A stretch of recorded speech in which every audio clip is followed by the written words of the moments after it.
نہج البلاغہ کا خطبہ نمبر 102۔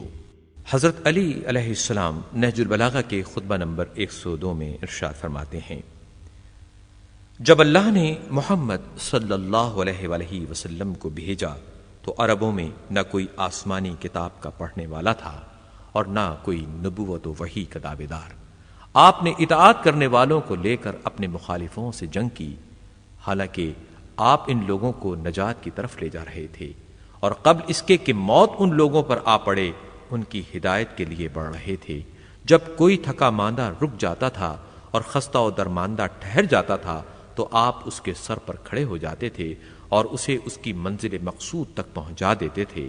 یہ اور بات ہے کہ کوئی ایسا تباہ حال ہو جس میں ذرہ بھر بھلائی ہی نہ ہو، یہاں تک کہ آپ صلی اللہ علیہ وآلہ وسلم نے انہیں نجات کی منزل دکھا دی اور انہیں ان کے مرتبے پر پہنچا دیا۔